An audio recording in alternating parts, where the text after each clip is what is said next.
Boker Tov,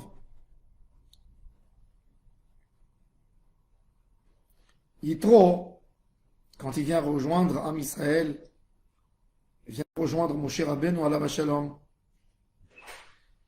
il vient par les événements qu'il a entendus. Il a entendu Kriyat Yam Souf, il a entendu la guerre de Amalek. C'était suffisant pour lui de quitter son lieu, de quitter sa maison pour venir rejoindre Am Israël.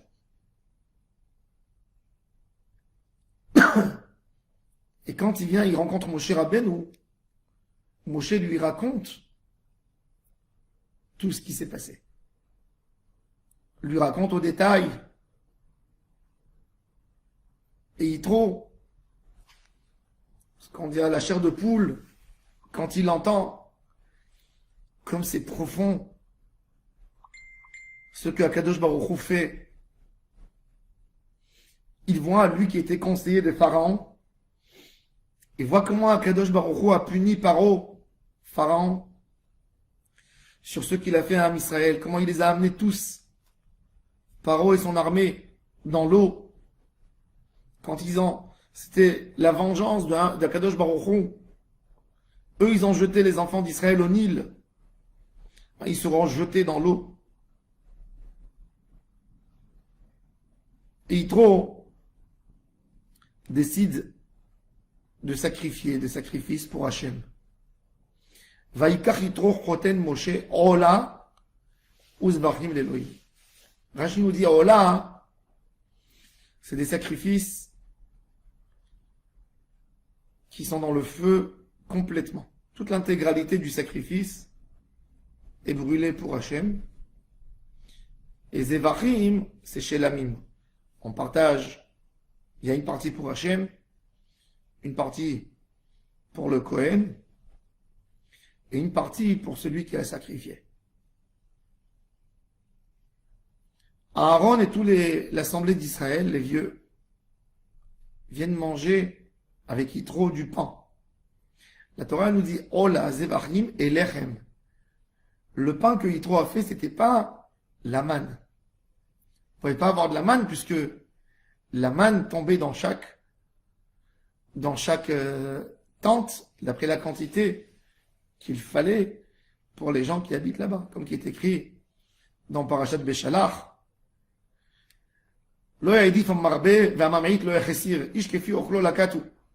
Celui qui a pris beaucoup, il lui restait peu, et celui qui a pris peu, il a eu la bracha pour beaucoup, donc évident que c'est pas la manne qu'ils ont mangé. Il a fait du pain. Yitro décide de s'appliquer. Il faut savoir que Yitro est venu, en fait, quand il a fait Ola Uzvachim l'Elohim, il est venu détacher de l'idée de Avodah Zarah. Vous savez, dans le christianisme, il y a eu un débat au début de l'Église, les catholiques, les jésuites, il y avait un débat, quel est le rôle du moine?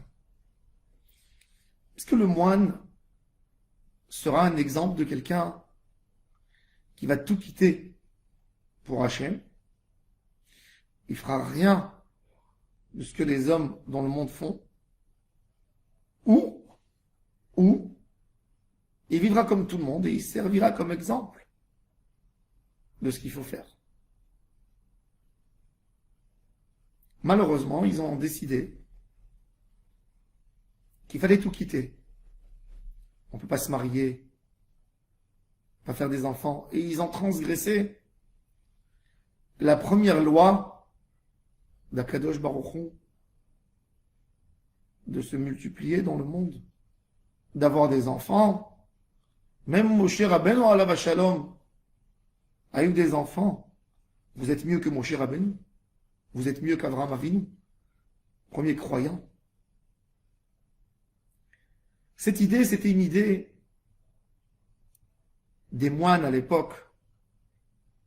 Plus ils se torturaient, plus ils étaient considérés comme des saints aux yeux de tout le monde. Yitro, qui était un moine de Avodah Zarah, a voulu montrer que maintenant, il a compris une autre vision de la vie. Il a compris c'est quoi la Torah. La Torah, c'est une Torah de vie. C'est comment vivre, c'est pas comment mourir.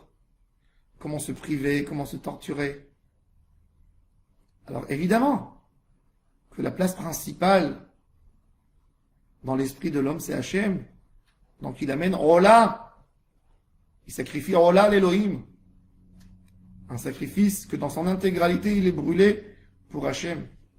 Mais en même temps, Uzvachim. Korban Shelamim. Des corbanotes où tout le monde peut manger. Tout le monde peut manger pour associer tout le monde dans ce repas qui est un repas de remerciement à Hachem. Et l'Echem, le pain, quelque chose de spécial que j'ai fait un effort de moi-même pour remercier Hachem. Ou l'Echem. Et l'Echem, le pain, pas la manne, s'appliquer pour Hachem.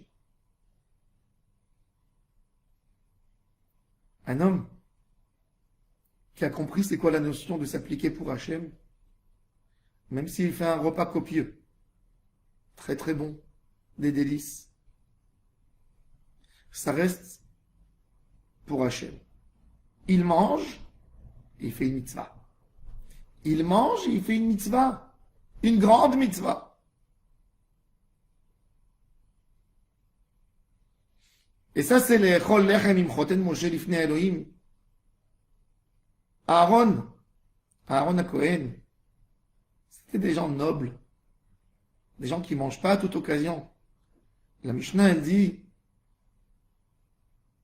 1500 ans plus tard, que les tzadikim ne mangent pas partout avec le public. Ils ne s'assoivent jamais dans un repas s'ils ne savent pas qui est assis avec moi à table. Qu'est-ce que je vais entendre dans ce repas? Quels sont les sujets qui vont parler? Je ne vais pas baisser mon honneur pour manger. Aaron et tous les Ekenim, tous les Sanhedrin de Ham Israël sont partis manger. Pourquoi? Pour nous montrer Bechol derachecha da'eu. Tout ce que tu fais, il peut avoir Ashraat HaShechina dedans. Et il peut avoir Shem Hashem, même dans la nourriture, même quand c'est de la bonne nourriture. Ça, c'est le chemin de Ham Israël. Un juif mange Shabbat, il est récompensé. Il mange Pessah, il est récompensé. Il boit du vin Purim, il est récompensé. Même les plaisirs simples de la vie, qui sont des plaisirs matériels,